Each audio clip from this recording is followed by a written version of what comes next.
Vamos lá. Ó, pessoal, quem fez o avaliar fez, quem não fez, né? Quem não fez, por favor, faça o quanto antes, tá? Eu vou começar agora, pessoal. Então vamos lá, né? Eu vou começar corrigindo o exercício que eu deixei aula passada para vocês, né? De expansão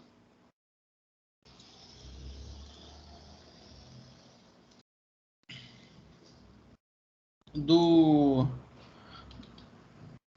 expansão não, né?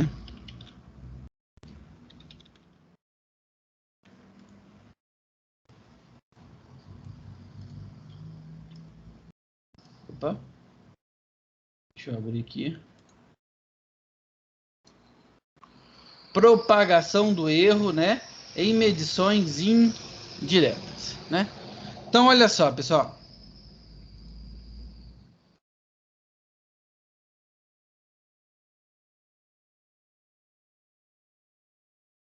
Vou começar aqui.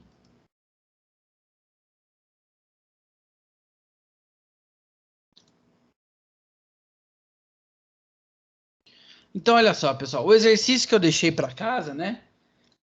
E uma pessoa, para quem não tivesse feito o relatório, era para fazer e me entregar. Quem não quisesse, quem já tivesse feito o relatório, né? Era só para fazer para mim mandar. Então, olha só, pessoal. A deflexão de um mastro de um barco é dada pela forma Y, é dada por FL a quarta, 8 e I, né? Onde F é a força de arrasto, né? É a força de arrasto dada em libras por pé, L é a altura, tá? E é o módulo de elasticidade e I, o momento de inércia, né? Ele quer que a gente calcule a deflexão e estime o erro, né? Então, olha só, pessoal. Para a gente começar aqui a estimar o erro, né? É só a gente vir aqui e resolver, né? Essa equação aqui, ó. O meu F vale 50, o meu L vale 30. Então, fica aqui, né? 50 vezes 30 elevado à quarta 8. O meu E vale 5, 1,5 vezes 10 oitava.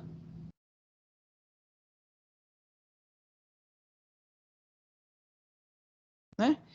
E o meu I vale 0,6. 0,6, 0,06. 0,06. Né? Então vamos calcular aqui, ó, o coeficiente de deflexão. Né? Deixa eu pegar aqui a calculadora rapidinho, pessoal, para a gente poder fazer.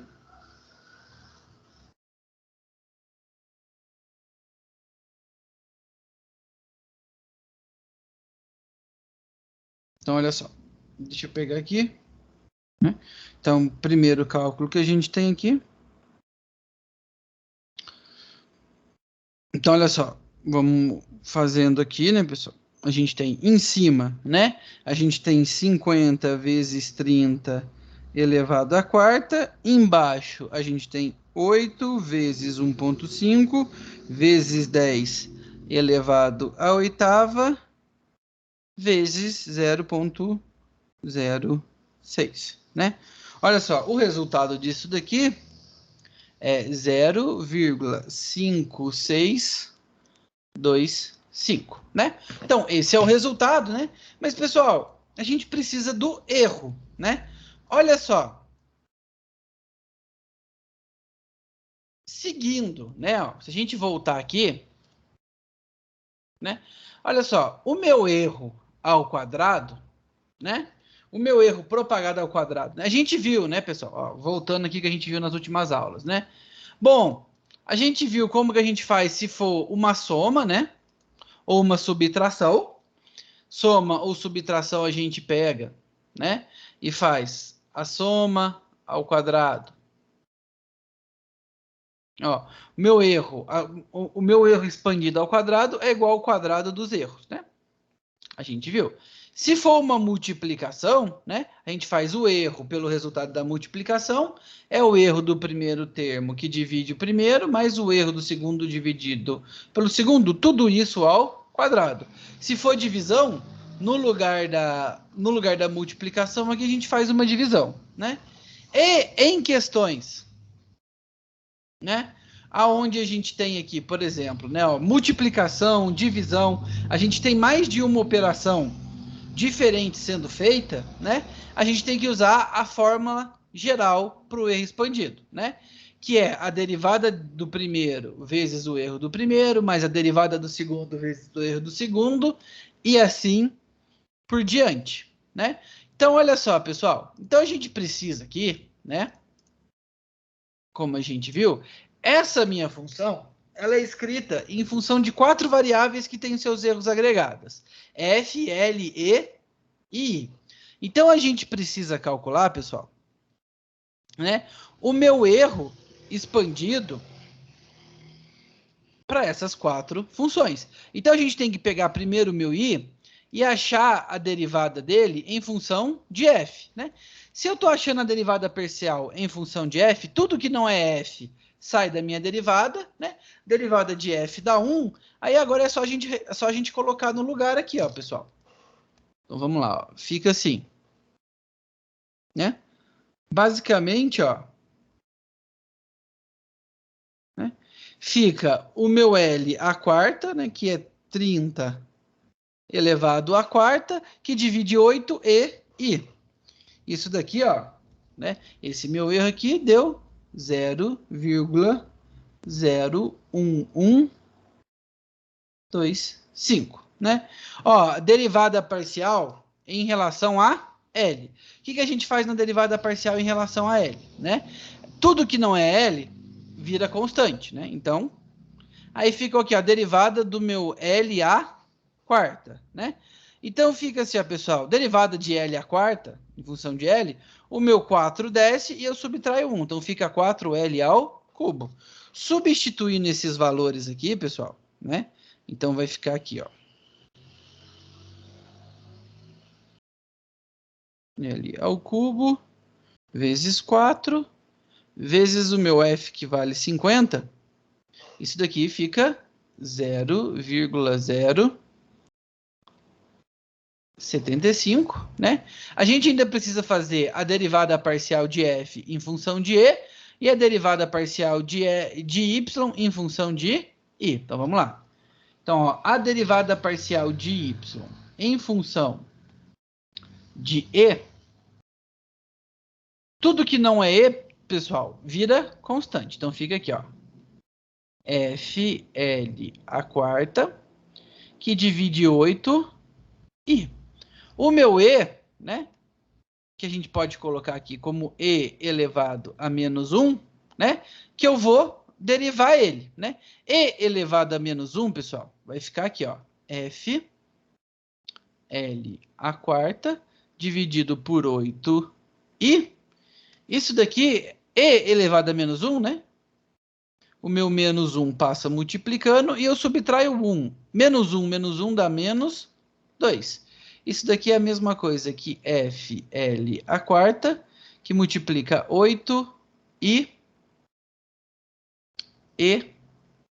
ao quadrado, né? Então, vamos colocar esses valores aqui.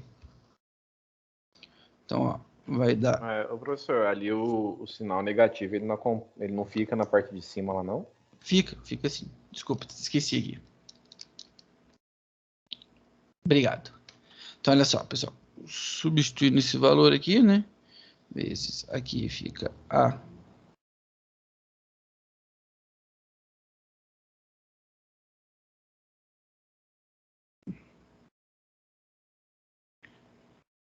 quarta, né? 8, o meu I é 0,06. Esse daqui, ó, vou ter que colocar um parêntese e elevar isso aqui ao quadrado, né? Esse resultado aqui, pessoal, vai ser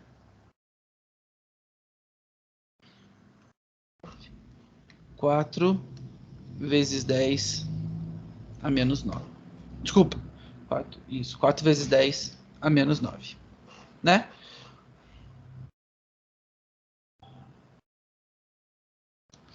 E por último, pessoal, né?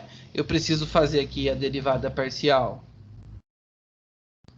de y em função de i, né? Derivada parcial de y em função de i, tudo que não é i fica fora, né? Vira constante. Então fica FL a quarta 8e, né? Que multiplica o meu i aqui, ó, a mesma coisa que i elevado a menos 1, derivada disso daqui. Ó, esse resultado fica aqui também, ó, menos, né? Isso daqui, pessoal, vai ficar, ó, FL. Opa, vamos lá. FL a quarta, que divide 8e, né? Vezes i menos i elevado a menos 2, né? Que é a mesma coisa que FL a quarta, 8i quadrado vezes e. Se a gente fizer essa conta aqui, vamos lá.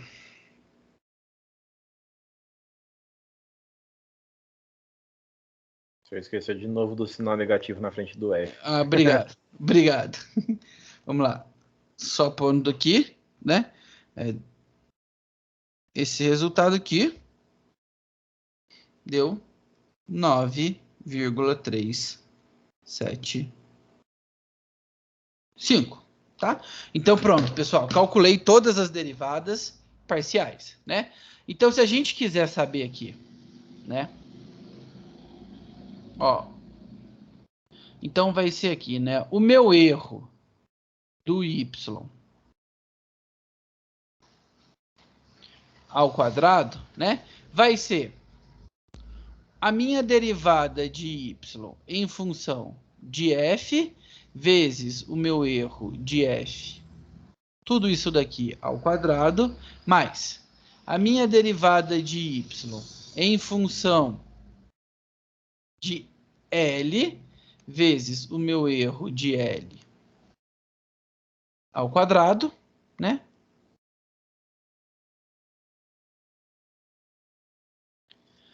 Mais a minha derivada parcial em função de E vezes o erro de E ao quadrado, né? Mais a minha derivada parcial de y em função de i, que multiplica o meu erro de i ao quadrado, né? Bom, agora é só fazer essa conta, então vamos lá, ó. Então, a minha derivada, o meu erro de y ao quadrado vai ser, né?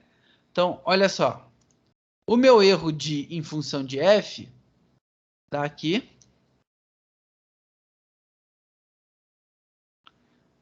opa, não.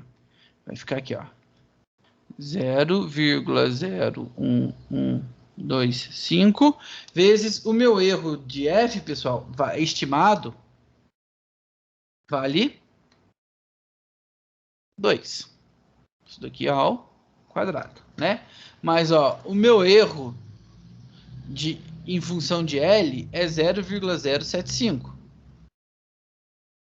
Então, aqui, ó, mais 0,075 vezes o erro do L, que é 0,1. Tudo isso daqui ao quadrado, né?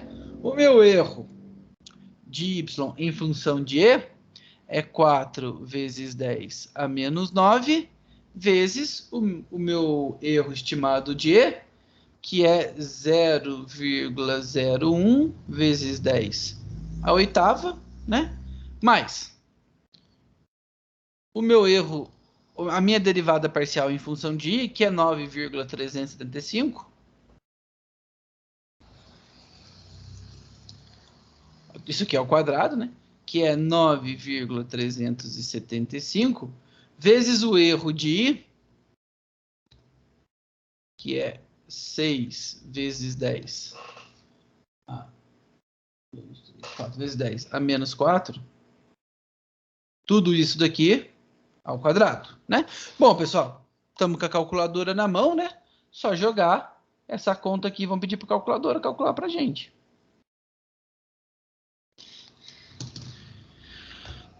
Pessoal, você imagina... Eu estava conversando com um professor antigo meu uma vez na faculdade, Ele tava contando que ele fez engenharia sem calculadora. Na época dele não tinha calculadora. Já pensaram em fazer essa conta tudo sem calculadora? Ô, louco, tem como não, hein? Ele fez, cara, fez engenharia elétrica sem calculadora. Meu professor de circuitos elétricos. Penou, hein? Putz, eu acho que eu não dava conta não, cara. Ah, eu já falo por mim que eu não dou conta também, não. Tá louco.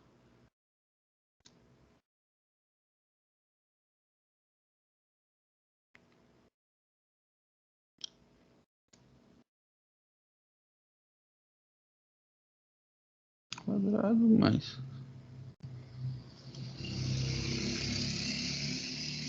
375 vezes 6 vezes 10 elevado a menos 4. Tudo isso daqui ao quadrado. Deixa eu ver aqui a conta. Isso daqui é o quadrado, tá tudo ao quadrado igual, né? Então o resultado aqui, pessoal, vai ser, ó, né? Então, esse aqui é o quadrado, vale 0,123610141. Bom, mas eu quero a raiz disso, né? Ó. Se aqui tá o quadrado, quando eu passo para o outro lado, eu vou querer a minha raiz disso daqui. Então, 0,000610141.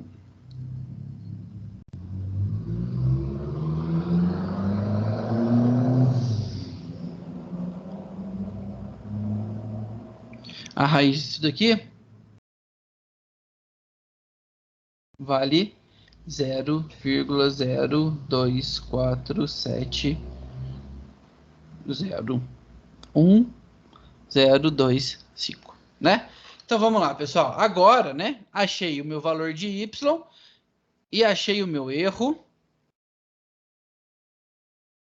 aqui, né? Então vamos lá, olha só, pessoal.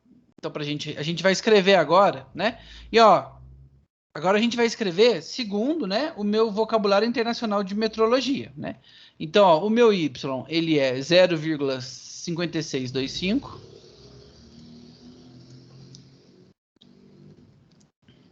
0,5625 mais ou menos 0,024701025.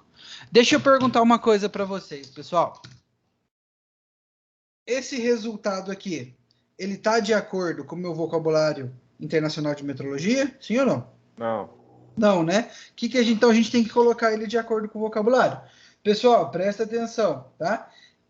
Na primeira prova, eu relevei, eu não descontei ponto para quem não colocou. Nessa segunda prova, tem que colocar, tá? Se por um acaso você não colocar, eu vou descontar ponto, né? Como que a gente faz aqui? Qual que é o primeiro passo? Contar os números significativos Isso, mas do quê? Do número ou do meu erro? do Y, né? Isso. Do Y, ó. O Y ele é formado, né, pelo meu mensurando e a incerteza dele. Certeza? A gente vai contar o número do mensurando ou da incerteza? Certeza? Certeza, né? Então, olha só, o número, dois algarismos significativos, depois do primeiro não nulo. Esse é nulo, primeiro não nulo, segundo não nulo. Então, vai até aqui o meu algarismo significativo. Então, fica 0,02. Pessoal, esse 4 aqui, fica 4 ou arredondo para 5? 5. A gente arredonda para 5, ó. Por que a gente arredonda para 5? Porque o próximo, né, é maior ou igual a 5. Então fica 0,025. Aí, pessoal, pronto. Coloquei a minha resposta, coloquei a minha incerteza com dois algarismos significativos. O que eu faço com o meu mensurando aqui? Conta 3 casas depois da vírgula. Tem que ter o mesmo número de casas da minha incerteza. Nesse caso aqui são 3, né? Então a gente vai colocar só 3 casas depois da vírgula. 5, 6. Esse 2 aqui, eu arredondo para 3 ou deixo assim? Deixa. Ó, depois aqui é 5, a gente arredonda ou deixa? Tem que ser 5 maior Conta ou 3. 5 menor? Se for maior ou igual a 5, a gente arredonda. Ah, então é 3. Então, 3, né? Ah, LP, tá faltando uma coisa aqui, né? Tá faltando a unidade. Deixa eu ver que unidade que vai ser isso, pessoal. Ó, vai ser aqui, né? Ó, libras que divide FT, né? Vezes FT. Então, em cima a gente corta FT, em cima fica só libras, né? Aí agora vamos ver aqui embaixo. Aqui embaixo fica libras por FT ao quadrado vezes FT a quarta, né? A gente pode cortar esse quadrado aqui, fica só o quadrado aqui, né? Então fica, eu tô vendo aqui qual que vai ser a unidade, tá, pessoal? Importantíssimo ter unidade. Libra, a gente mantém aqui, né? Multiplica pelo inverso segundo, FT a quarta sobre FT ao quadrado sobre Libra. Corta Libra com Libra. Tudo isso daqui para saber, né, que a minha unidade de deflexão do mastro é FT ao quadrado. Futs ao quadrado. Futs ao quadrado. Tá? Importante também, tá, pessoal? Unidade. Se esquecer unidade também, a gente tá metrologia, né? Na metrologia as coisas têm que ser muito exatas, né? Não é chatice, né? A gente está trabalhando aqui com metrologia. A aula é justamente exatidão de medidas. Se você esquece a unidade, você está esquecendo uma parte muito importante do exercício. Pessoal, deixa eu perguntar uma coisa para vocês. Propagação de erro em medição indireta. Alguém tem alguma dúvida? Professor, a minha única dúvida é numa parte da questão aí, ó, que foi derivar E e L. Que o meu deu valor diferente. A hora que eu vou derivar E e L? É. Então vamos lá. Porque tipo aqui assim, o meu deu menos 3,75 vezes 10 a menos 9. Aqui É. é erro de arredondamento, tá? Será? Que Sim. tipo, tá muito distante para dar 4, menos 4. 4 vezes 10 a menos 9, 3,75 vezes 10 a menos 9? É. Escreve esses números para você ver. É 0,00004, 0,0000375. Ah, tá. É porque tem o vezes 10 a menos 9, né? Então esse número é lá embaixo. Ah, sim. Então se eu colocasse esse valor na prova, ia estar de boa. Tá de boa, tudo erro de arredondamento. Só que Olha aí só. Só que aí tem o do L, né, professor? O do L ficou bem feio. O do L, quanto que deu teu L? Deu 2,5 vezes 10 a menos 3. Vamos lá, deixa eu... Agora, pode ser que eu tenha errado na conta aqui, vamos ver, né? Ó, deixa eu só corrigir uma coisa aqui, pessoal, que não interfere no resultado final, porque tá ao quadrado, né? Mas tem o menos aqui na frente desses dois, né? O menos na frente desse e o menos na frente desse. Como vai elevar ao quadrado, o menos desaparece, mas tem que ter. O teu L deu quanto? É 2,50 vezes 10 a menos 3. Tá, vamos ver agora. Vou pegar a calculadora aqui de novo, né? E às vezes eu errei. Refaz aí também, dados os valores para a gente ver. Uhum. Né? Então, vamos lá. Ó, vai ser aqui, né? Em cima vai ser 4 vezes o meu L que vale 30 ao cubo, né? Vezes o meu F que vale 50. Embaixo vai ser 8 vezes o meu I, que é 1,5 vezes 10 a oitava, né? Vezes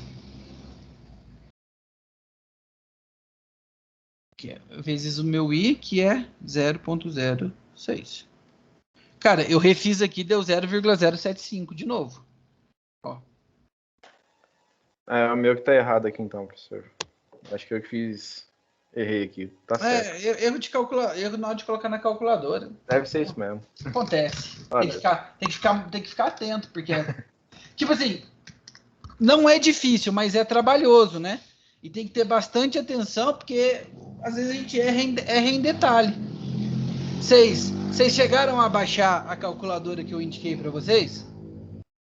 Nem lembro dessa calculadora. Ó, é um aplicativo, tá? Gratuito, que é excelente. Ela chama assim, ó. O nome dela é esse aqui, ó. O nome dela é Só pesquisar no... Eu não sei se tem para iOS, tá, pessoal? Eu tenho Android. Calculadora. Hi. Edu. Deixa eu ver só o nome dela completo. Se é 835 ou se é 850. Só vou ver aqui rapidinho. É calculadora científica Edu 580. Calculadora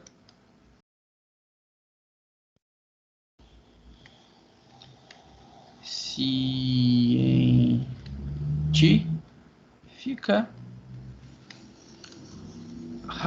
aí o E maiúsculo também, né? Edu 580. Pessoal, essa calculadora ela é maravilhosa. Como ela é no celular, para você colocar potência, para você voltar, corrigir, ela é divisão, né? Você consegue colocar conta em cima, conta embaixo. Ela é maravilhosa para fazer conta, tá? Recomendo a todos utilizarem ela.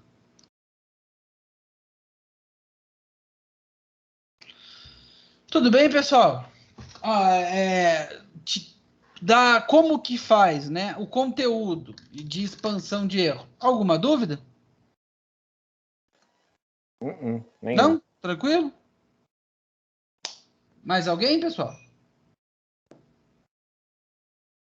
Bom, então vamos entrar agora na matéria nova, tá? Deixa eu abrir aqui.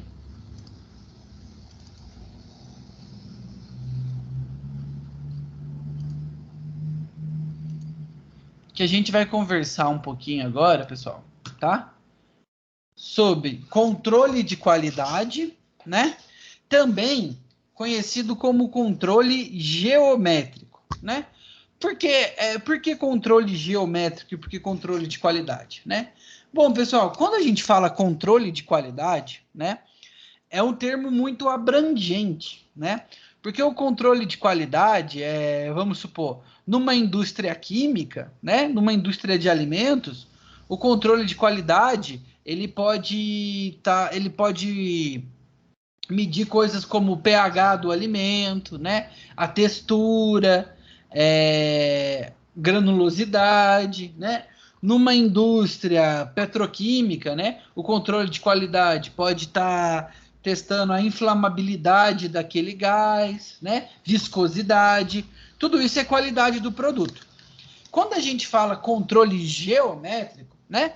É uma parte da qualidade, né? Muito, muito específica à indústria de peças, né? E à indústria mecânica, que é o controle da qualidade geométrica das minhas peças, né? O que isso quer dizer, pessoal? O que eu estou querendo falar quando eu falo controle geométrico, né?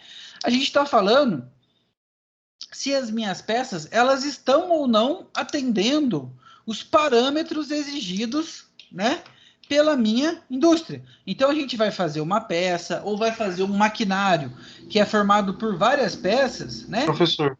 Oi. A indústria farmacêutica também, a metrologia é muito forte. Metrologia é muito forte. Pô, lá, cara, eles trabalham com coisas de microgramas, miligramas, né? A pesagem tem que ser muito, muito, muito... A pesagem tem que ser muito precisão, né? E com uma incerteza muito baixa. E é isso que a gente vai ver aqui, tá, pessoal? É o controle da qualidade utilizando, né, a metrologia para controlar a qualidade do produto, né? Porque controle de qualidade pode ter controle de qualidade de processo, controle de qualidade ambiental, normas ISO, né? A gente vai falar aqui, a gente vai especificar muito sobre o controle de qualidade de produto, né? Então, olha só, pessoal, motivação da gente ter um controle de qualidade, né? Bom, se tem uma coisa que a gente vem discutindo desde o início da matéria, né? A gente vem falando aqui desde o início, é que o resultado das medições sempre apresentam dúvidas, né? Por melhor que seja um instrumento, por melhor que ele seja, ele no final das contas, ele vai ter uma incerteza, né? A gente nunca vai conseguir chegar na medida real de alguma coisa, mas a nossa ideia é chegar no mais perto possível, né? Então, olha só, pessoal, decisões sobre a qualidade de produtos ou processos, tá? Devem ser tomadas, na sua grande maioria, né? Com base em medições, né? Então, olha só, se eu vou construir um maquinário que é cheio de peças, né? Essas peças eu tenho que medir para ver se elas vão se encaixar, se elas vão se acoplar. Na indústria farmacêutica, né? Todos os ingredientes têm que ser pesados. A gente faz uma medição da pesagem, né? Na indústria alimentícia, né? Você vai medir o pH do alimento, você vai estar fazendo uma medição, tá? Então, olha só, pessoal, como que a gente vai tomar uma decisão segura, tá? Sendo que a minha medida não é exata, sendo que a minha medida tem uma incerteza, né? Como a gente pode fazer isso, né? É possível, né? Então, ó, eu medi minha peça. A minha peça, ela tem um erro, né? Ela tem uma incerteza, né? Então, por exemplo, na medida que a gente acabou de fazer, né? Olha só, né? Alguns exemplos aqui, né? Quando a gente mediu, por exemplo, ó, lá no primeiro exemplo, né? A área dessa barra, dessa base metálica, né? Ó, a minha área, ela é 200 centímetros quadrados, mas ela tem uma incerteza. Ela tem uma incerteza aqui de 36 centímetros quadrados, né? Então, ela pode ser maior ou menor que 36. Então, ela tem uma incerteza. Então, se eu tenho que tomar uma decisão, né? Eu medi essa chapa, né? Calculei a área dela. Tem uma incerteza de 36 centímetros. Como que eu vou garantir se essa chapa está adequada, né? Ela é adequada para a função dela ou não, tá? Daí, pessoal, que vem a controle de qualidade, controle geométrico, tá? Um conceito que a gente vai aprender bastante, que a gente chama de tolerância, tá? Então, olha só, pessoal, há imperfeições em todas as partes, né? Então, por exemplo, laranjas não são esféricas, não é uma esfera, né?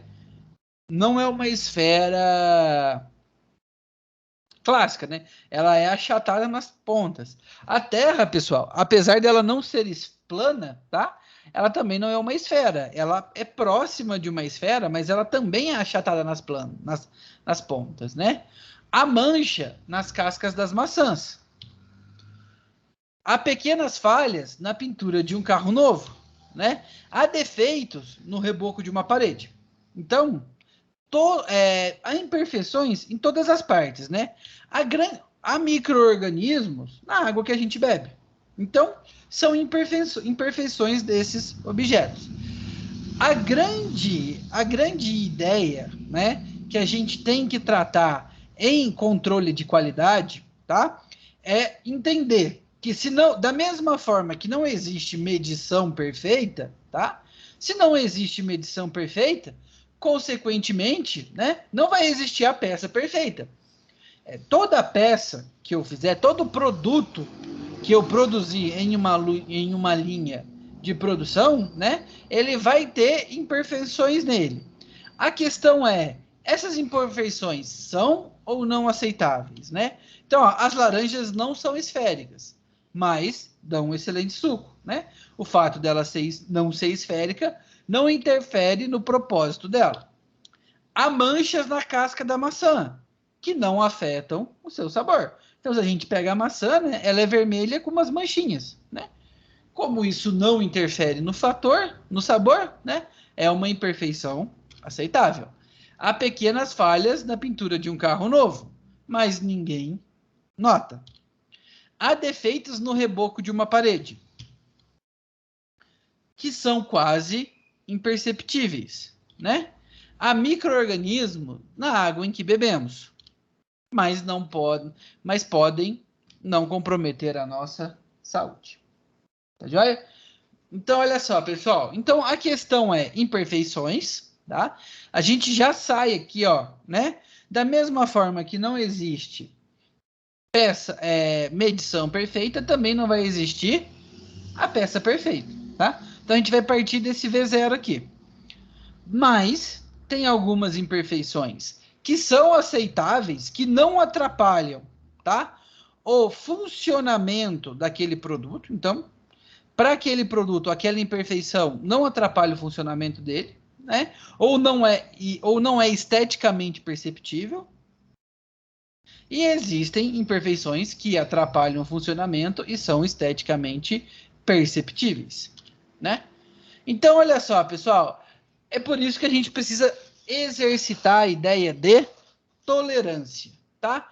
Então, tolerância, pessoal, são os limites aceitáveis para uma característica de um componente, produto ou processo, tá? Que se obedecidos, tá? Se essa tolerância tiver obedecida, não compromete a sua qualidade. Então, pessoal, tolerância deve sempre ser informada pelo projetista, tá? E passam a fazer parte das especificações de um produto ou processo. Então, quando alguém, né? Então, por exemplo, eu vou projetar aqui uma máquina, né? Ou então a minha indústria é uma indústria mecânica que produz câmbio, que produz motor, que produz fiação, né? Então, eu tenho o projeto dos meus produtos, né? Na etapa de projeto, né? Então, ó, ali quando eu faço um câmbio, né? Um câmbio é uma série de engrenagens que se trocam, que se intercambiam, né? Essas engrenagens, né? Elas precisam, né? A dentição delas precisam se encaixar. A questão é a seguinte, né? Nenhuma engrenagem vai ser idêntica à outra, né? A gente pode pegar uma máquina de corte, né? Ou uma CNC caríssima, hiper precisa, idêntica elas não vão ser, né? A questão é, elas vão estar dentro de um limite aceitável que não vai interferir no funcionamento delas, né? Ou seja, quando eu precisar encaixar os dentes dessa engrenagem, né? Eu vou conseguir fazer esse engate, né? Porque elas podem ficar tão grandes de forma que elas não se encaixam, né? Ó. Ou elas vão ficar muito, muito pequenas e vão ficar folgadas, né? Então, tem ali um limite tolerável, né, de variação de dente de uma engrenagem, que não compromete o funcionamento dela, né? Então, é disso que a gente tem que estar. E esse limite, pessoal, o projetista ali, né, ele vai falar. Cabe ao controle de qualidade verificar se a peça está ou não dentro do limite de tolerância, né? Exemplo de tolerância, pessoal. O diâmetro de um cabo de vassoura, tá? Cumprirá bem sua função se o diâmetro estiver dentro da tolerância, né? Então, ó, ele é 25 milímetros, mas se ele tiver 1 milímetro para mais ou para menos, né? É uma tolerância aceitável de erro ali. O valor de um resistor elétrico de 150 ohms, né, tem uma tolerância de 10%. Ou seja, pessoal, ele vai ser aprovado se ele tiver na faixa de 150, né, mais ou menos 10%, ou seja, mais 15 ou menos 15, né? Isso daqui é definido pelos projetistas e pelo fabricante, né? Nem o comprador de café, nem o fabricante serão lesados se a quantidade de café dentro de uma embalagem de 500 gramas, né, tiver ali numa faixa de 500, mais ou menos 10 gramas, tá?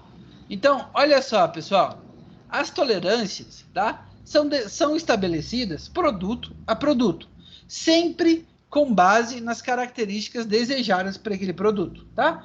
Tem alguns produtos que têm uma tolerância maior, né? Então a gente viu aqui, né, ó, se a gente for ver aqui, né, ó, a tolerância para o meu resistor tá na faixa de 10%, né? Se a gente for fazer aqui a tolerância para o meu café, ó, vamos fazer aqui, ó.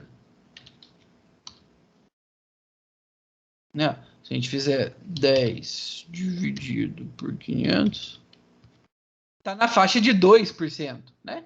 Então, cada produto, tem a sua tolerância, tá? Pessoal, definir a tolerância, tá? É até que relativamente difícil, tá? Porque, olha só, tolerância muito apertadas, tá? Eles encarecem o produto. Por quê? Encarece a produção, né? A gente tem mais refúgio, né? Que é aquele produto que não passou no controle de qualidade.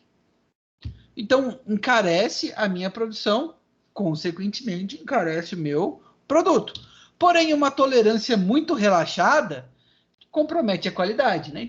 Então, poxa, eu estou aqui reprovando muito produto, né?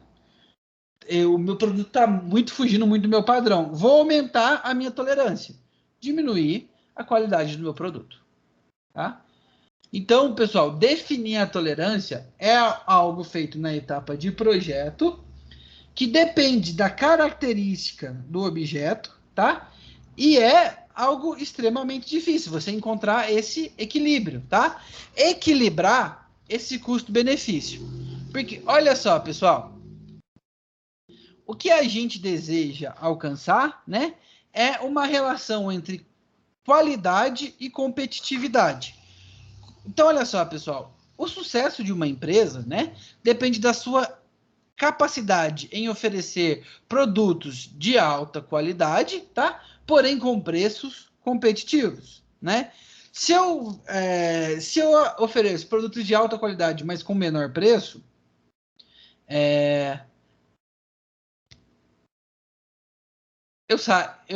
ali minha competitividade, né, pessoal?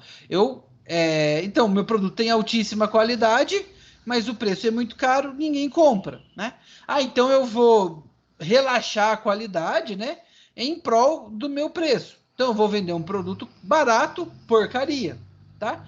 Aí também eu vou vender menos do que o possível, né? Porque meu produto, a pessoa pode até comprar uma vez, mas como a qualidade dele é duvidosa, ela não compra a segunda vez, né? Então, pessoal, né? Atingir e manter a qualidade tem um custo, tá? A não qualidade também tem um custo, e custa caro, que é o custo do perda de cliente, né? Então, olha só, quais são os custos da não qualidade, né? Então, olha só, falha do produto, né? E processos ocorridos interna e externamente à empresa, né? Dessa forma, né? Se acontece dentro da empresa, a gente tem um desperdício de energia, matéria-prima, mão de obra, né? Coisas que eu paguei e que foram desperdiçadas, né? Atraso na produção, custo de retrabalho em produto defeituoso, né? Então, a não qualidade, ela causa isso com problemas internos, tá? E problemas externos à empresa, né? Às vezes, uma não qualidade, a gente tem que indenizar, né? Por perdas e danos a pessoas e ao meio ambiente, né? Fazer o recall do produto para troca ou conserto. O que é recall, né? Você convoca todo mundo que tem aquele produto, né, a trazer, e você vai fazer um conserto ou dar um produto novo, né? E a perda de clientes para a concorrência, né? Seu produto se provou de baixa qualidade, né? O seu cliente ele vai buscar a compra na concorrência, né? E acarretando assim prejuízo à imagem da empresa, né? Então, não investir em qualidade traz essas perdas, né? Esse custo alto, né? Mas eu investi em qualidade também traz um custo alto, né? Então, assegurar a qualidade envolve gastos como, né? Investimento e aquisição de novos sistemas de medição para controle de qualidade, tá? Sistemas de medições são caros, né? Inspeções mais frequentes e demoradas, o que acarreta, né, numa produção mais lenta. Mais pessoas envolvidas na área de qualidade, maior custo, né? Imobilização de capital com equipamentos e sala de medição, né? E elevação do custo de manutenção e calibração de instrumentos, tá? Então, olha só, pessoal, é basicamente assim, né? Se a gente fizer aqui, né, ó, um gráfico, né, de custo barra qualidade, né? Sendo aqui perfeccionista, né? Essa minha barra aqui, né? É o perfeccionista, é o próximo do perfeito, né?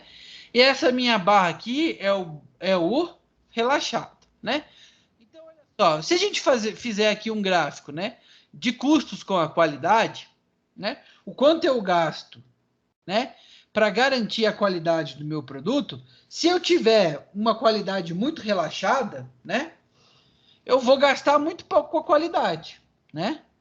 Mas olha só, quanto mais perto do perfeccionista for chegando, maior é o meu gasto com qualidade, né? Gastos envolvendo esses aspectos que a gente viu, né? Melhores instrumentos, inspeções mais frequentes, mais pessoas, né? Agora, olha só, em azul, a gente tem aqui uma curva do gasto com a não qualidade, tá? Então, são os gastos devido à baixa qualidade do produto. Se você é perfeccionista, né, você não vai ter perda nenhuma com o produto, né? Então, você não vai ter gasto nenhum, né? E quanto mais relaxado você for, né, você vai ver aqui, ó, que o seu gasto vai ser maior. Então, olha só, pessoal, o que a gente consegue perceber, né? Que olha só, se eu for muito relaxado, eu vou ter um alto custo, né? Devido à baixa qualidade do meu produto, né? Esse alto custo vem desses aspectos que a gente falou aqui, né? Prejuízo na imagem, recall, perda de cliente, indenização, né? Então, ó, eu vou ter aqui, ó, se eu for relaxado, eu vou ter um alto custo.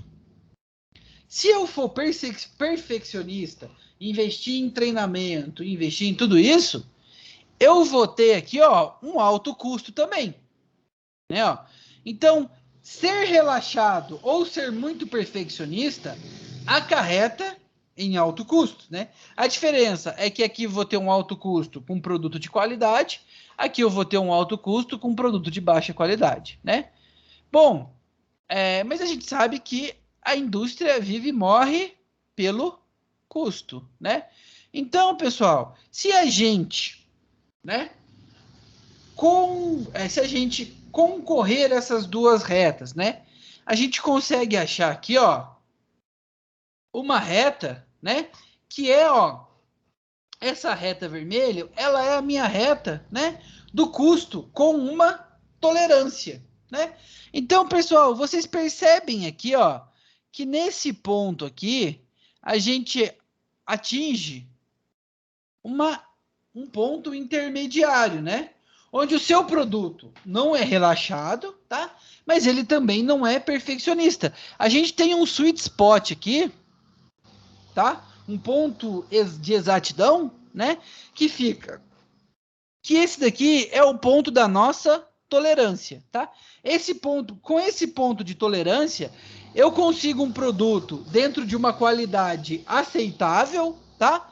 Sem elevar muito os meus custos, tá? Então, aonde que fica a tolerância, pessoal? Quanto mais próximo a gente achar a tolerância nesse ponto aqui, né? Entre o relaxado e o perfeccionista, essa tolerância aqui é a minha tolerância de menor custo que garante que o meu produto tenha uma certa nível de qualidade.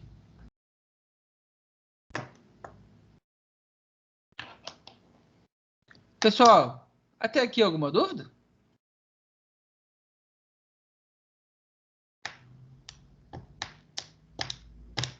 Todo mundo está entendendo o que eu estou falando, pessoal? Eu entendi. Entendeu? Bom, então vamos lá.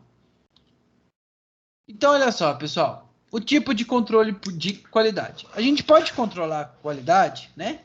Por atributo, né? Por atributo, pessoal, eu verifico, né? Se uma característica está ou não presente, né? E aí, a presença ou a ausência dessa característica reprova ou aprova o meu produto, né? Então, exemplo, pessoal, né? Eu vou avaliar uma pintura do carro, né? Se existir arranhão, eu reprovo, não existindo eu aprovo, né? Uma peça que tem um furo passante, né? Se essa peça for furada, eu aprovo, se não, não. A presença de manchas em frutas, né? Então a gente pode controlar por ausência ou presença de atributo, tá?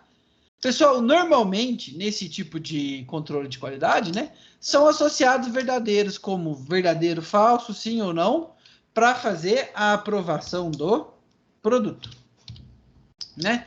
A gente pode controlar por variável, né?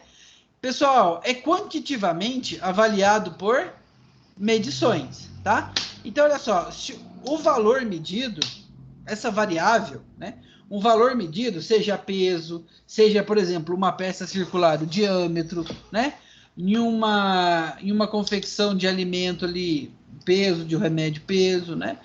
Ou o pH. Então, a gente faz uma medição, né? E a gente compara esse valor medido com os limites estabelecidos de tolerância. E a gente decide, né? Se vai ou não aprovar o produto, né? Então, ó, o diâmetro de pinos, a quantidade de café numa embalagem, a pressão no ar dos pneus, né?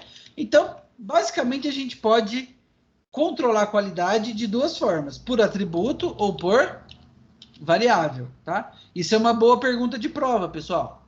Quais são os tipos de controle de qualidade que existem? Vocês entenderam como que funcionam os dois?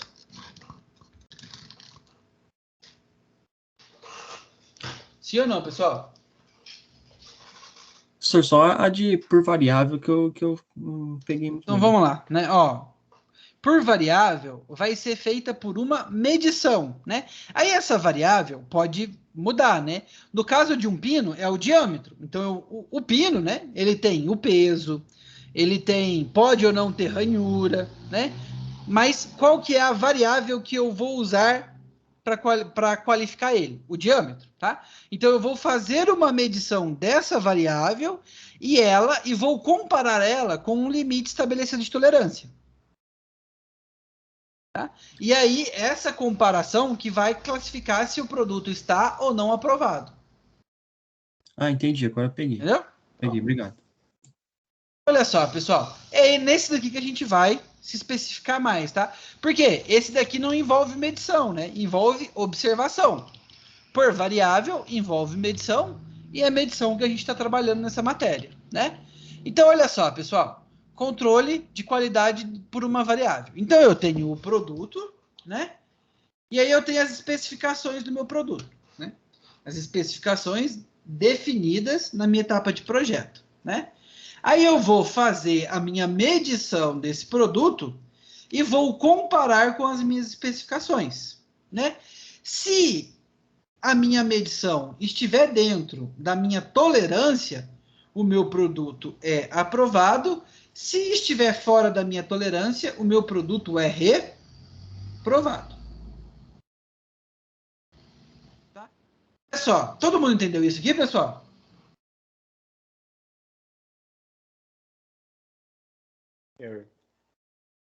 Tranquilo? Nesse caso aqui, ó, pessoal, dessa peça aqui eu estou medindo o diâmetro dela, né? Ó. Medi o diâmetro com o paquímetro, comparo a especificação dela. Se tiver dentro da especificação, eu aprovo. Se tiver fora da especificação, eu reprovo. Tudo bem, pessoal?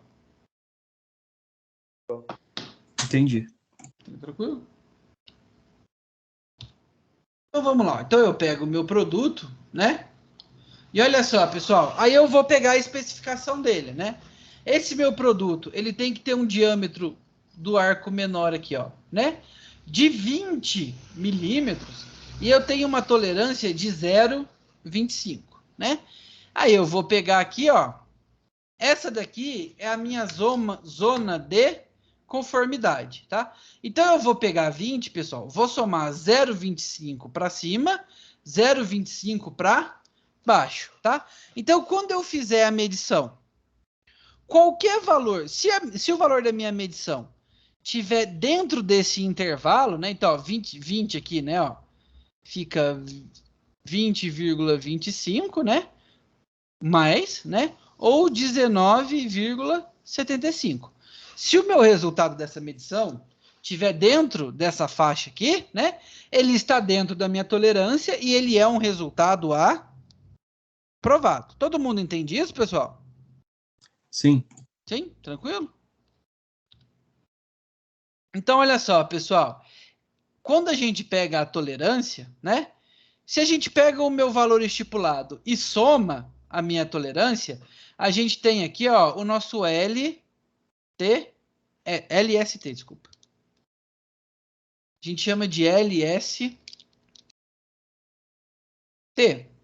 que é o meu limite superior da tolerância.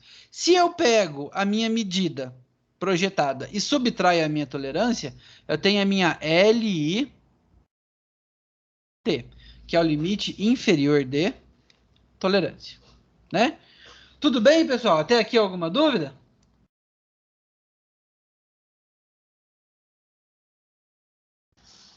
Sim ou não? Eu não.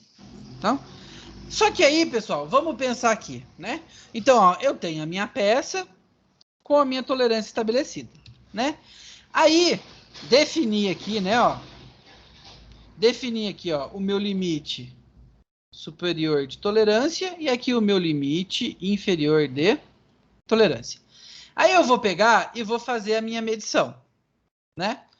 Olha só, pessoal, a minha medição, aí que tá a questão, né? Toda medição tem uma incerteza, né? Ó, o meu limite superior de tolerância, ele vale 20,25. O meu limite inferior vale 19,25, né? Olha só, pessoal, eu fiz a minha medição e no meu processo de medição eu achei o valor do mensurando 20,20, mas com uma incerteza de 0,10, né? Então, olha só, pessoal, o meu mensurando, né? O valor dele tá aqui, ó, né? Deixa eu até fazer de outra cor.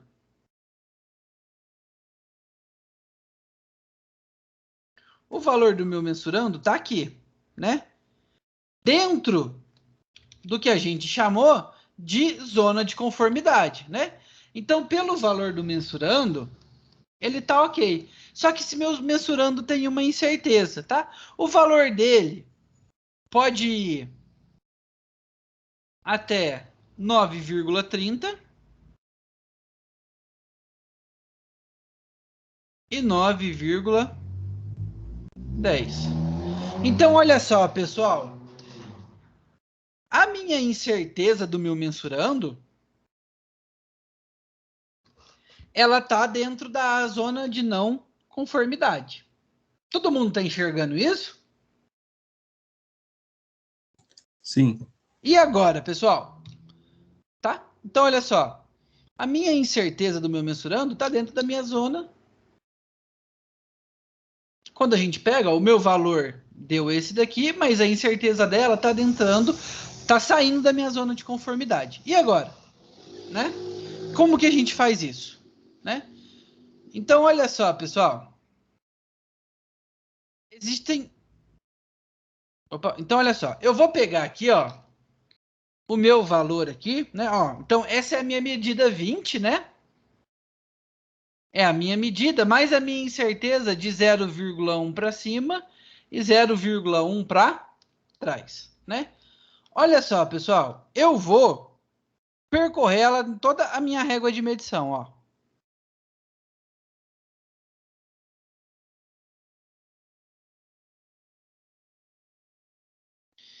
Se vocês perceberem, tá? Eu vou voltar a animação e vocês percebam, tá?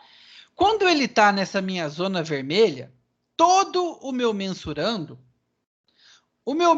e a sua incerteza tá fora da área da minha zona de conformidade. Todo, né? Nessa, onde está em vermelho aqui, todo o meu mensurando está fora da zona de conformidade. Se ele tá, quando ele está no verde aqui, é que o meu mensurando inteiro está dentro da minha zona de conformidade. E essa área aqui que tem vermelho e verde, quer dizer que quando eu pego o meu mensurando, né? E a sua incerteza, parte dele está dentro da zona de conformidade, parte está fora. Então, olha só. Nesse caso aqui, ó, o meu mensurando, ó, a gente vem aqui, ó, o meu mensurando aqui, ó, tá todo fora da zona de conformidade, ó.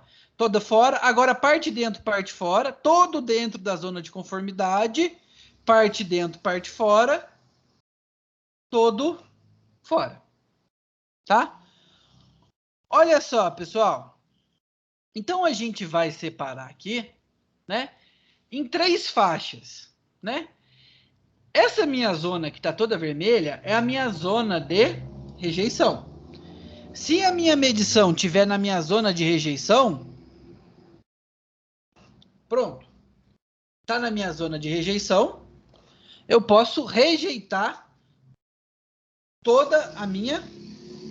O meu mensurando, mais a sua incerteza está na zona de rejeição, eu posso com certeza tirar aquela peça. Se o meu mensurando mais a sua incerteza tiver aqui nessa parte verde, ele está na minha zona de aceitação. Com certeza absoluta, o meu mensurando está dentro do padrão. Se ele tiver nessa área aqui, pessoal, tá? É a minha área de dúvida, tá? Tudo isso, então isso daqui vai depender, tá? Vai depender da minha indústria. Tem indústria que só aceita se tiver na zona de aceitação. Tem indústria que vai flexibilizar, vai aumentar essa zona de dúvida, ela vai aumentar um pouquinho, vai diminuir um pouquinho, depende, né, disso daqui, ó. Quanto a sua indústria vai investir no seu empresa. Então, olha aqui, pessoal.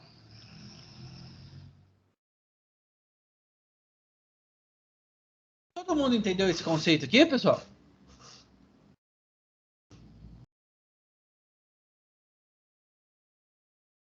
Sim ou não? Professor, então essa área aí que tá a interrogação aí, então ela é tipo assim, também ela vai depender muito de quão específico é o produto também, né? Sim, aí depende, cara. Vamos supor, a gente tá falando assim a níveis, sei lá, um produto hospitalar que precisa de uma precisão. Indústria farmacêutica, né, que o Felipe falou mesmo, mais cedo. Entendi. Putz, indústria farmacêutica, né, os pesos têm que ser muito corretos, precisos. Então a gente não vai liberar, né? Ah, agora ali é o peso do café, né? Bom, peso de... Você tem uma indústria de leite em pó, né? Então quanto que eu vou aceitar mais ou menos de leite em pó por lata? Aí a gente pode dar uma flexibilizada melhor, né? Aí eu vejo, né? Se eu colocar um pouquinho a mais, o que vai ficar mais caro?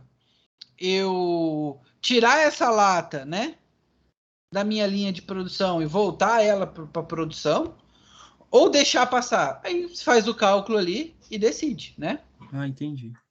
A ideia é meio essa. A ideia é essa, produto para produto, né? Mas basicamente, tá na zona de rejeição, rejeita. Tá na minha zona de aceitação, certeza que aceita.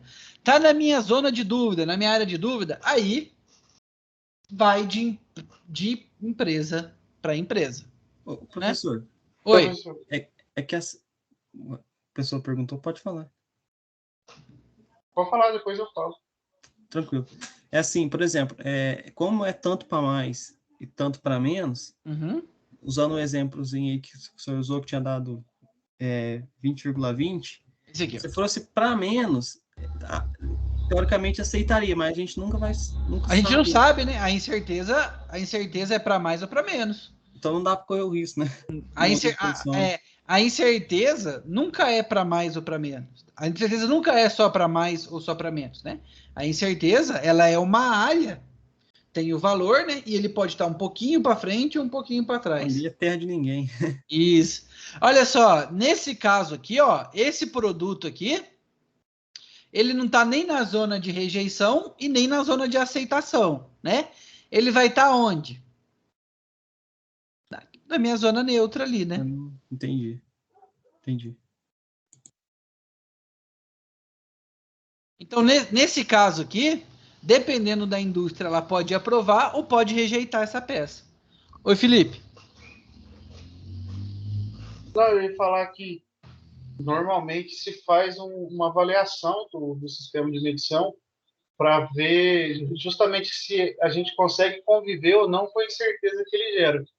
E para a gente não ter que ficar fazendo esse cálculo para tudo. Então, na calibração, principalmente, a gente já vê essa incerteza e vê se o equipamento é apto para o que a gente precisa e as medições que a gente vai fazer. Isso. Já a gente ainda hoje, né, caminhando, a gente vai ver, né, basicamente, bom, como que eu diminuo essa minha zona de incerteza aqui, né? Como que a gente diminui ela? Diminuindo a incerteza da minha medição, né? Ó, porque vocês estão vendo quem causa essa minha zona de incerteza é a minha incerteza da medição, né? Ó, é a minha incerteza da medição. Quanto menor for a minha incerteza da medição, menor vai ser a minha zona da incerteza, né?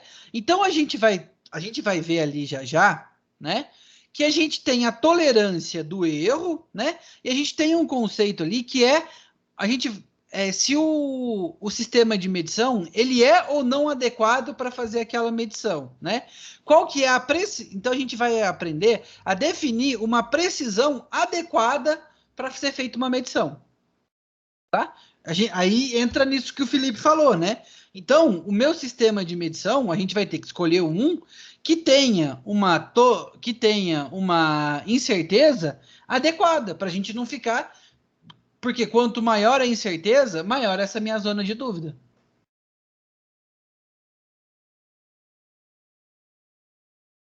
Tudo bem, pessoal? Tranquilo? Sim ou não?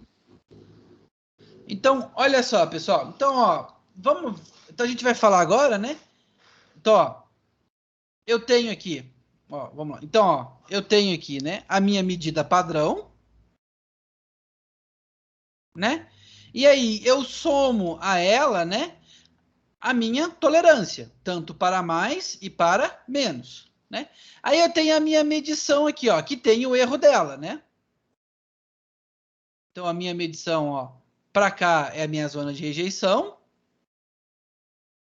para cá é minha zona de rejeição, essa área aqui é a minha zona de dúvida, né?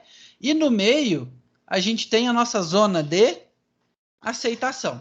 Então a nossa zona de aceitação, pessoal, né? Ela é menor que a nossa zona de intolerância, de tolerância, né? Então a gente define aqui a minha zona de aceitação, pessoal, tá? Então, ó, limite inferior de aceitação e limite superior de aceitação, tá? Então, aceitação e tolerância são coisas diferentes, tá? A minha tolerância, tá? Ela é dada ela é definida pelo meu projeto, né? Então, a minha peça e a tolerância dela. A minha zona de aceitação depende do instrumento que eu vou utilizar para medir, tá? Se o meu instrumento essa minha zona, ela pode ser o mais próxima possível da minha zona de tolerância, né? Isso se a minha incerteza do instrumento de medição for pequena. Se a minha incerteza for grande, eu vou estreitando a minha zona de aceitação. Pessoal, como que a gente define? Tá? Aí a gente tem aqui, né, ó, o limite inferior de aceitação, né? E ó, acima, aqui, ó, a gente tem também, ó, que vai definir, né, a minha zona de rejeição. A gente tem o limite inferior de rejeição e o limite superior de rejeição. Então, como que a gente vai definir esses valores, né? Então, olha só, pessoal, a gente tem aqui, ó, a nossa faixa reduzida de aceitação, tá? A minha tolerância e essa aqui é a minha faixa reduzida de aceitação. Esse daqui, pessoal, é o meu IM, tá? Que é a minha incerteza da medição. Então, ó, o que vai reduzir a minha faixa? A minha incerteza da medição, tá? Então, olha só, pessoal, como que eu calculo a minha zona de aceitação?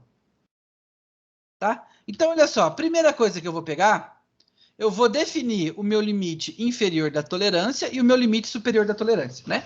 Vou usar aqui o exemplo que a gente estava usando, né? Então, vamos lá, ó. No exemplo que a gente estava usando, né, ó, os parâmetros.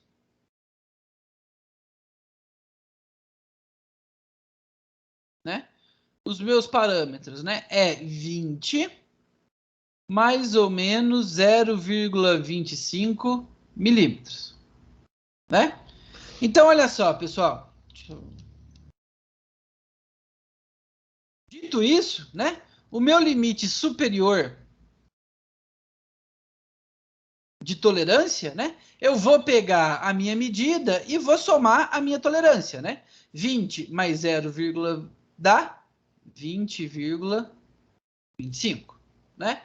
E o meu limite inferior de tolerância, eu vou pegar o meu padrão e vou subtrair a minha tolerância. Então, vai ficar 19,25, né? Até aqui tudo bem, pessoal? Tranquilo? Sim. Sim? Aí, olha só, pessoal. Aí a minha medição...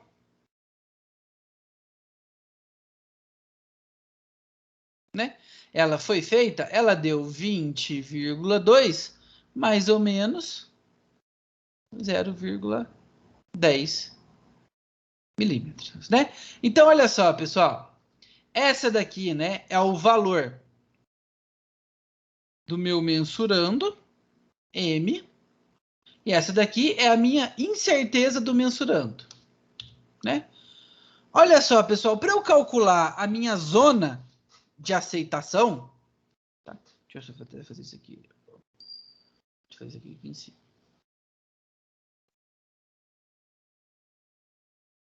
Ó, o meu mensurando, né? E a minha incerteza do mensurando. Então, olha só, a minha zona de aceitação superior, eu vou pegar o meu limite, ó, a minha zona, meu limite de aceitação superior. Ó, eu vou pegar o meu limite superior, 20,25, e vou subtrair a minha incerteza da medição, que é 0,10, tá? Então, o meu limite superior de aceitação, ele vai ser, ó, 20,15, para aquele sistema que a gente está usando de exemplo, né?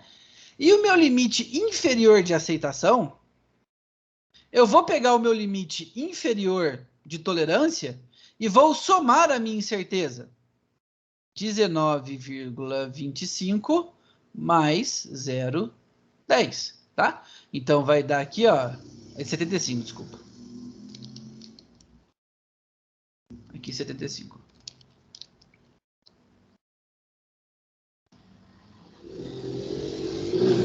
Então, ó, 19,85, tá? Então, olha só, pessoal. A minha zona de tolerância, né? Minha zona de tolerância, ela vai de 19,75 até 20,25. Mas a minha zona de aceitação, tá? Ela é menor, tá, pessoal? Ela vai ser de 19,85 até 20,15. Então, eu vou aceitar com certeza produtos cujo mensurando e o erro estiver nessa faixa. Tudo bem, pessoal? Até aqui tranquilo? Sim. Sim? E a minha zona de rejeição? Bom, pessoal, para eu achar a minha zona de rejeição, né? Então, eu vou vir aqui. O meu limite superior de rejeição, né? Eu vou pegar o meu limite superior de tolerância, que é 20,25, e vou somar a minha incerteza. Mais 0,10, né? Vai dar 20,35. Então, tudo que tiver daqui para frente, tá? Acima de 20,35, eu já rejeito, tá? Rejeito. E o meu limite inferior de rejeição, ele vai ser aqui, ó, né? Ó, 20, eu vou pegar o meu limite inferior de tolerância, que é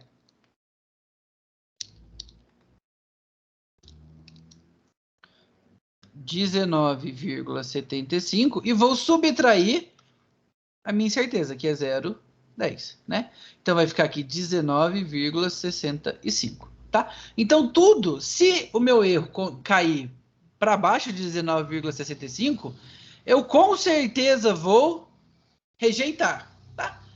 E essa área aqui, ó, entre o verde e o vermelho, é minha área da dúvida, tá? Nessa área aqui, depende da indústria. Tem indústria que vai abraçar, tem indústria que vai rejeitar. Aí depende da quão preciso tem que ser o seu projeto. Oi, Matheus. Agora tá explicado, professor. Entendeu bem? Ah, tá explicado por que eu ia rejeitar pelas garotas. Eu acho que eu tava nessa zona de rejeição. Tá vendo, cara? Aí, tá ali, ó. Aqui, ó, o quesito beleza. Porque beleza tava aqui para baixo, cara. E aqui para cima eu não sei o que era. Esqueci aqui. Qual que é o segundo quesito aí? Que tava te afastando. Pessoal, todo mundo entendeu como que eu calculo os limites? Entendi, sim. Tranquilo?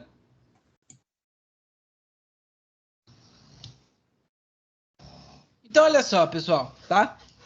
Esse cálculo aqui é com a ausência de erro sistemático, né? O que é o meu erro sistemático? Erro sistemático do sistema de medição, né? É quando eu tenho um erro e eu tenho que aplicar uma correção, né? Se eu tenho um erro sistemático, pessoal, eu tenho que fazer uma correção, funciona da mesma forma, tá? Só que olha só, a gente ainda tem o mesmo limite inferior de aceitação, o mesmo limite superior de rejeição. A diferença aqui, tá?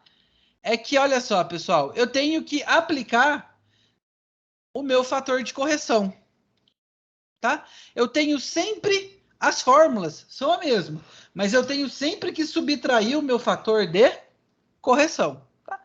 Então, a diferença é que entra aqui o meu fator de correção. Alguma dúvida até aqui, pessoal? Sim ou não? Não. Não? Tá. Então, se tem erro sistemático, a gente não entra, a correção não entra no cálculo dos limites, né? Se tem erro sistemático, né, tem a correção do instrumento, ele entra na conta dos limites, né? Pessoal, qual o tamanho ideal para a zona de dúvida, né?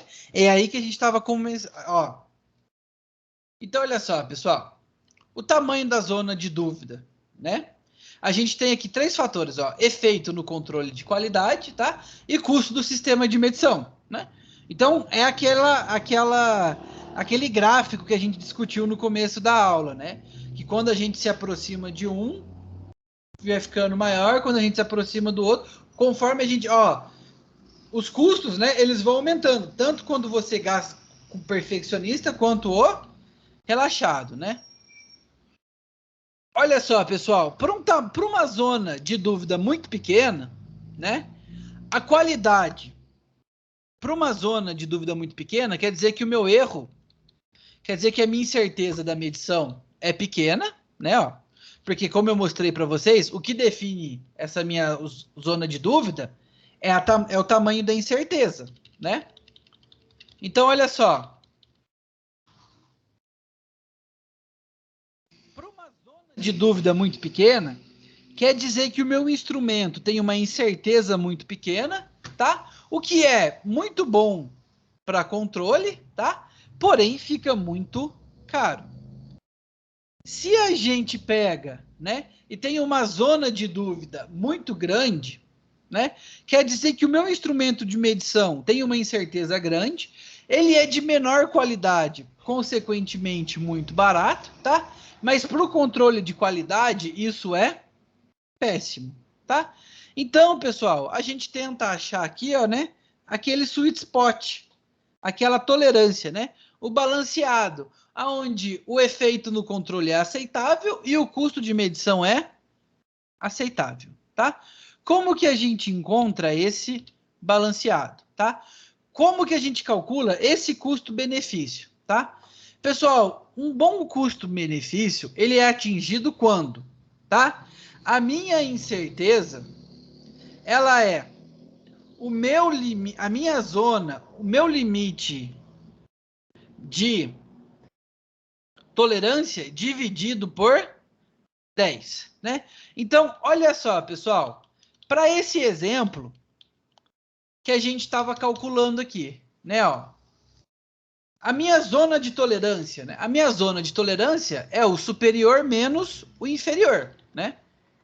Então, ó, a minha zona, o meu intervalo de tolerância, né, ou zona de tolerância, o meu IT,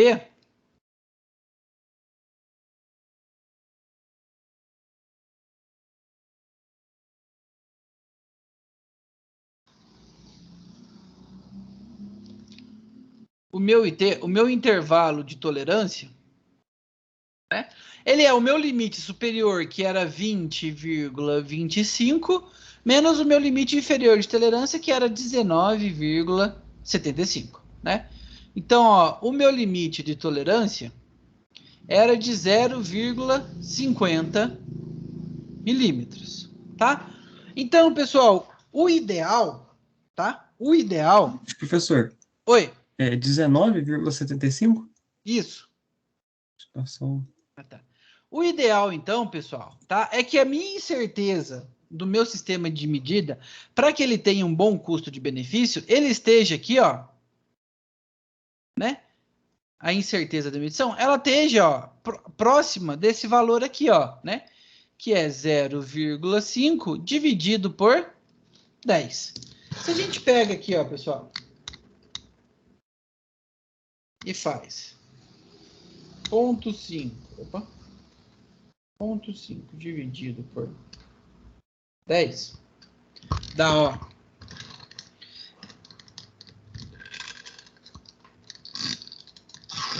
peraí, pessoal, 0,5 dividido por 10, né? Então, ó, um bom instrumento de medição para esse sistema tem que ter uma incerteza de medição de, no máximo, 0,05 milímetros, tá?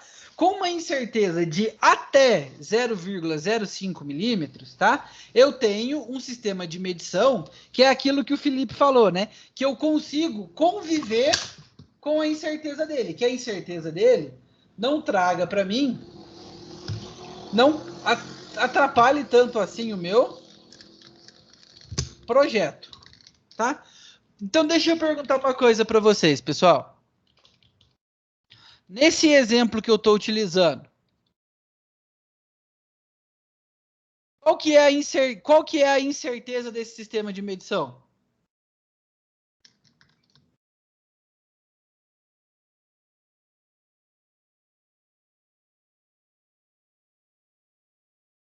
(0,10), 0,10, né? Ela é adequada? Ela me traz um bom custo-benefício para fazer a medição desse sistema? Para eu fazer o controle de qualidade dele? Levando em consideração 0,05? Isso. Nesse caso, não, né? Não, né? Então, olha só, né? Um bom sistema de medição que traz um bom custo-benefício para esse sistema aqui tem uma incerteza de até no máximo 0,05. Essa incerteza é de 0,10. Ou seja, pessoal, né? Essa incerteza vai trazer uma zona de dúvida muito grande, tá? Ou seja, o meu sistema fica relaxado, né? Então, para esse sistema aqui, o ideal é a gente trocar o sistema de medição por um sistema cujo o meu erro de medição seja no máximo 0,05. Todo mundo entendeu, pessoal?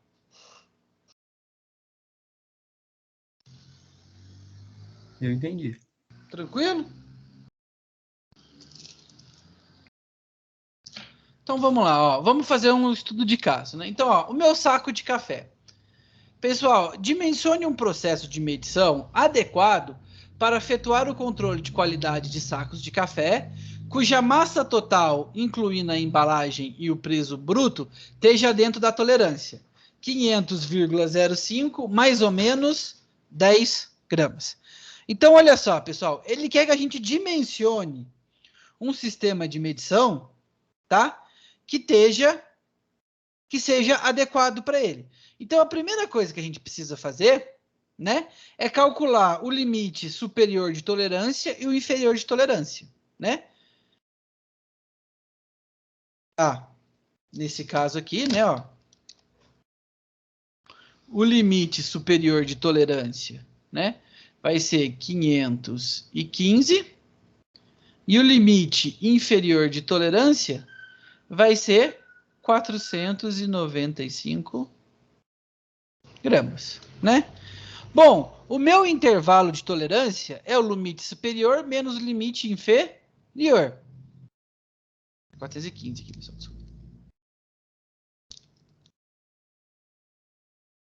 Que dá 20 gramas, né? Então, olha só, pessoal, o meu processo de medição, para ele ser equilibrado, tá? Ele tem que ter um erro, IM, de no máximo 20 dividido por 10, ou seja, 2 gramas. Então, eu tenho que procurar uma balança, tá? Eu tenho que procurar uma balança cujo a incerteza dela seja de no máximo 2 gramas, né? Então, ó, a balança que eu vou procurar, ela tem que ter um erro no máximo de 2 gramas. Nesse caso, pessoal, se eu fazendo assim, uma única medição pode ser efetuada sem necessidade de compensar o erro sistemático, tá? Se eu pegar uma balança adequada, eu posso fazer uma medição e ver se está dentro ou não do limite. É assim que a gente faz na prática, tá? Então, olha só, o meu limite de aceitação vai de 495 até 555, 515, né? Então, ó, o meu limite inferior de aceitação, né? Como que a gente faz o limite inferior? É o meu limite inferior de tolerância mais a minha incerteza. 495 mais 0,2. Esse é meu limite inferior de aceitação. O meu limite superior de aceitação vai ser o limite superior menos a minha incerteza. 513, tá? Então, essa daqui é a minha zona de aceitação. Eu vou pesar cada vez que o meu café sair da produção, ele vai ser pesado. Se ele estiver dentro da zona, ele é aprovado. Se ele estiver fora, ele é rejeitado, né? Então, olha só. Olha a minha zona de aceitação, né? E se eu pegar aqui e subtrair 2, eu tenho meu limite inferior de rejeição, meu limite superior de rejeição, né? Então, vamos lá, ó. Pesei a primeira, deu 508. 508, dentro da zona de aprovação, ok. Pesei aqui, ó, 492. 492 deu aqui, ó, na minha zona de rejeição. Reprovado. Pesei de novo, ó, 497, tá no limite, ó. Tá no limite da minha zona de aceitação. Mas ainda tá ok. Pesei o meu terceiro, 514. 514 está na minha zona de dúvida. E aí, zona de dúvida, o que a gente faz? Depende da política de cada empresa. Por experiência, vai passar. Por experiência, vai passar, né? A maioria das empresas deixa passar mesmo. 10% acima da tolerância ainda tá bom. Normalmente vai passar mesmo. Tá? Pessoal, olha só. Outro exemplo aqui, né? O caso do balcão refrigerado. Tá? Então, ó, para conservar alimentos, balcões refrigerados devem ser mantidos dentro de um intervalo de temperatura de 3 a 7. Né? Então, ó, pessoal, esse daqui é meu, ó, limite inferior de tolerância, 3. Limite superior de tolerância, 7. Né? Nesse caso, a minha IT, que é a zona de tolerância, né, ou intervalo de tolerância, é 7 menos 3, que vale 4. De cara, eu já calculo isso, né? Consequentemente, ó, só dele me falar isso, né? O meu sistema de medição, ele tem que ter uma IT dividido por 10, que é 4 dividido por 10. Então, eu tenho que pegar um termômetro cuja minha incerteza seja de no máximo 0,4, tá? Ó, só dele falar isso, a gente já consegue definir essas coisas, né? Então, olha só. Um termômetro deve ser selecionado para fazer a verificação regularmente. Dispõe-se de duas especificações. Verifique qual termômetro pode ser usado, né? Então, a gente já viu que o meu termômetro ele tem que ter uma incerteza, ó, de no máximo 0,4 graus Celsius, tá? Só aqui, ó, no intervalo de tolerância, né? Meu primeiro termômetro, tá? Tem uma repetitividade, né? Ou incerteza, mesma coisa, tá, pessoal? De 0,2. Meu segundo tem uma de 0,5. Pessoal, qual dos dois termômetros é mais indicado? Primeiro? Primeiro, né? Porque o erro dele, né? A incerteza dele é menor do que a minha incerteza máxima, né? Então, ó, ele vai fazer aqui, ó. Então, ó, o intervalo, né, ó, tudo que a gente fez, ó, o intervalo de tolerância é 0,4, né? A minha incerteza tem que estar dentro de 0,4.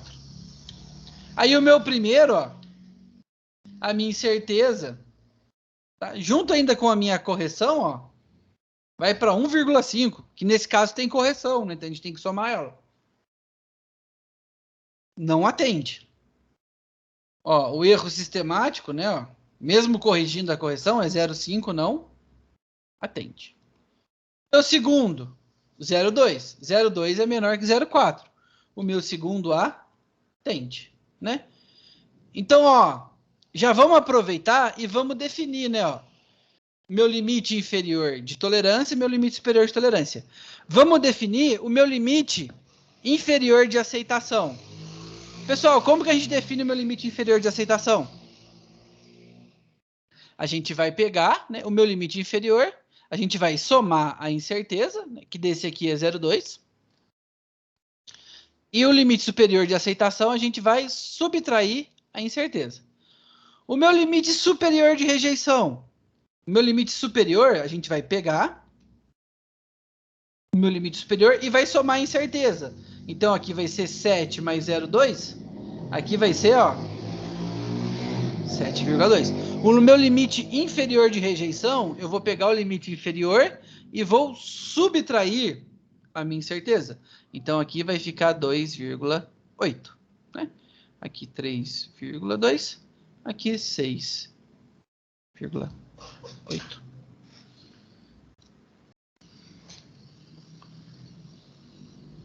Pessoal, tudo bem? Todo mundo entendeu o que a gente fez aqui? Entendi. Tranquilo? Então vamos lá, ó. Então eu quero aqui, vou fazer um novo Jamboard aqui para a gente fazer uns exercícios para a gente treinar, né? Esse daqui é o de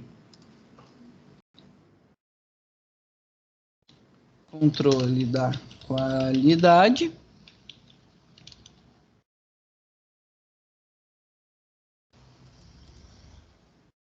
Né?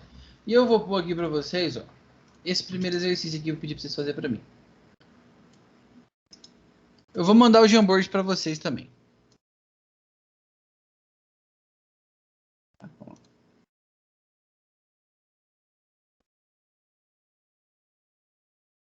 Deixa eu pôr aqui no grupo de...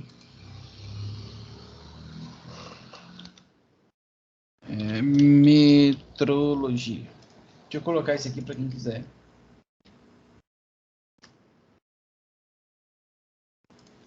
Então vamos lá. Pessoal, a polia de um motor de toca-discos deve possuir as dimensões dentro da tolerância de, então, ó, 15 mais 0,02 milímetros, tá? Especifique as características necessárias a um processo de medição adequado para classificar as peças disponíveis como dentro ou fora da tolerância e os limites de controle, né? Basicamente, ele quer a zona de aceitação, né? E o limite superior de rejeição, o limite inferior de rejeição, né? Aquilo que a gente estava calculando, né? 5 minutinhos, vocês conseguem fazer para mim, pessoal? Tranquilo? Já eu corrijo? Quando vocês começam a fazer isso, eu vou buscar uma água, tá?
Professor, esse exercício nós temos que achar o LST ou o LSA?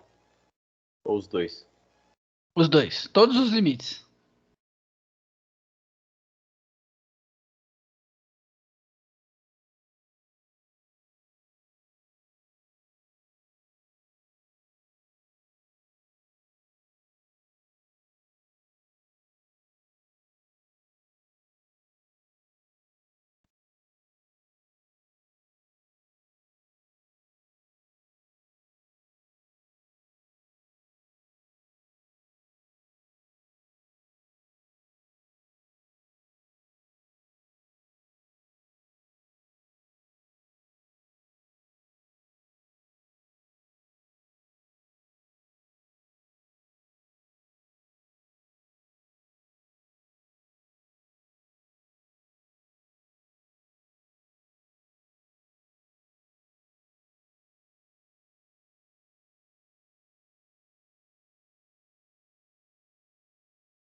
Para achar o LSA, eu vou usar aquele 15 menos valor de IT. Tá mudo.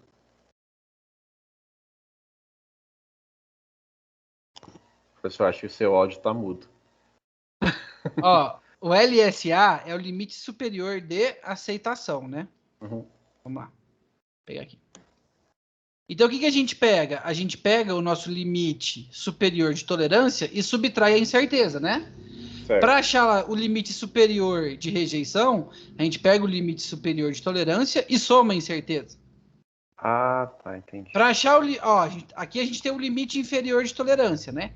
Para achar o limite inferior de aceitação, a gente subtrai a gente soma a incerteza. Para achar o de rejeição, a gente subtrai. Entendi. Deixar nessa tela aqui ajuda ou vocês preferem que deixe nos dados lá? Acho que ajuda. Deixar aqui então.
Pessoal, posso corrigir?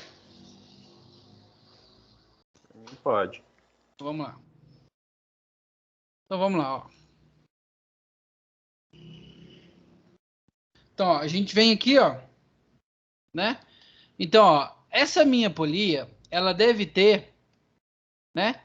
Ó, 15, né? Milímetros e uma tolerância de 0,02, uma tolerância bem restrita, né? Então, se a gente quiser pegar aqui, ó, o meu limite superior de tolerância, eu vou pegar o meu 15, né? E vou somar a minha tolerância.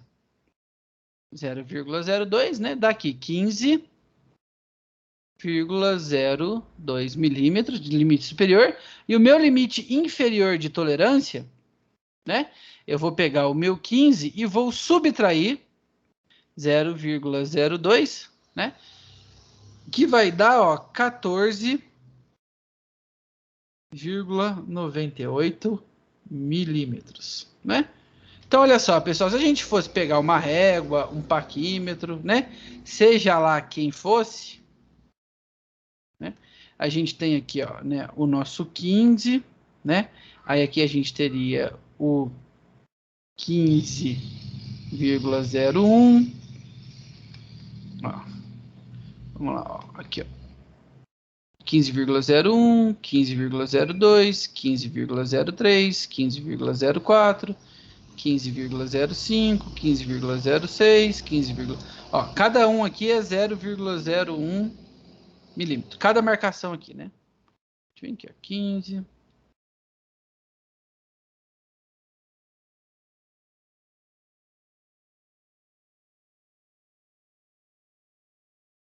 Nesse caso aqui, né, pessoal? Olha só, né?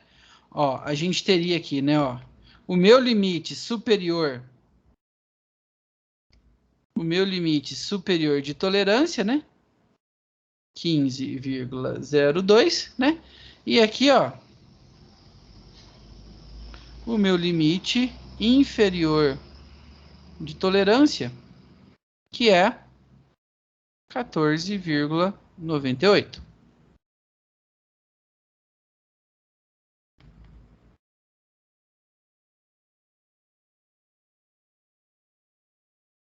Né? Então, pronto, né? Aí, pessoal, eu preciso saber, né?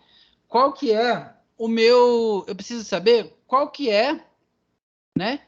Qual é a incerteza do meu sistema de medição que é adequada, né? Para que eu tenho que usar para produzir a minha polia, né? Então, eu vou pegar aqui, ó, e eu vou precisar do meu intervalo de tolerância, né? Que é o meu limite superior, 15,02, menos o meu limite inferior, 14,98, né? Vai dar aqui, ó, 0,04 milímetros, né? Aí eu tenho aqui, né, que a minha incerteza de medição, ela vai ser, né, a minha intervalo de tolerância dividido por 10. Então, vai ser 0,04 dividido por 10. Isso daqui vai dar, se a gente fizer a continha aqui, ó, pessoal. 0,04 dividido por 10 vai dar 0,004 milímetros, né? Então, essa daqui é a minha incerteza, né? Então, vamos lá, pessoal. Eu tenho que definir, primeiro, a minha zona de aceitação. Então, ó, o meu limite superior de aceitação, né? Eu vou pegar o meu limite superior de tolerância e vou subtrair a minha incerteza, né? Então, eu vou pegar aqui, ó, 15,02, né? E vou subtrair 0,004. Se a gente fizer essas continhas aqui, né, pessoal? 15,02 menos 0,004. Opa. 0,004. Né? Deu aqui, ó, 15,16, né? Então, se a gente olhar aqui, né, ó, 15 aqui, ó, mais ou menos aqui, né? É o meu limite superior de aceitação, que vale 15,16, né? Se eu quero o meu limite inferior de aceitação, né? Eu vou pegar o meu limite de tolerância e vou somar a minha incerteza, né? Então, eu vou pegar o meu limite de intolerância, que é 14,98, e vou somar a minha incerteza 0,004, que dá, né? Então, vamos lá. 14,98 mais 0,004, que dá 14,984. 14,984, né? Então, aqui, ó, 14. E esse daqui, ó, é o meu limite inferior de aceitação, que vale... Oi? Ali no 15 não tá faltando um 0 antes do 1, não? Tá. Aqui, né? Então, olha só, pessoal. Aqui destacada de verde, ó. Essa daqui é a minha zona de aceitação. Vamos ver agora qual que é o nosso limite de rejeição, né? Então, olha só. Para eu pegar o meu limite superior de rejeição, né? É o inverso aqui, ó. Eu vou pegar o meu limite superior de tolerância, 15,02, e vou somar a minha incerteza. 0,004. Isso daqui, pessoal, vai dar 15,024, né? Então, aqui, ó. Aqui, ó, né? Eu vou ter o meu limite superior de rejeição, que vale 15,024. Daqui para frente, ó, qualquer valor daqui para frente eu rejeito, né? E eu vou pegar aqui, ó, o meu limite inferior de rejeição, que eu vou pegar aqui, né, ó, 14,98, e eu vou subtrair a minha incerteza, né? Então, vamos ficar aqui, ó 14,98 menos 0,004. Dá 14,976, né? Então, mais ou menos aqui é o meu limite inferior de rejeição, que é 14,976. Daqui para trás, né? Tudo daqui para trás, né? É a minha zona de rejeição. E esse intervalinho no meio aqui que não está colorido, pessoal, tá? Esse meu intervalinho aqui é a minha zona de dúvida, tá? Aí depende da política da empresa, tá? Aí, ó, pessoal, definir a minha zona de aceitação e a minha zona de rejeição, né? Posso pesar uma vez. Se tiver dentro do intervalo da zona de aceitação, pesar não, medir, né? Se estiver dentro da minha zona de aceitação, aprovado. Se estiver fora, rejeitado. Pessoal, todo mundo entendeu? Entendi. Tranquilo? Então, ó, mais um. Vou deixar aqui mais um para a gente fazer nesse finalzinho de aula. E aí eu começo a próxima aula corrigindo ele.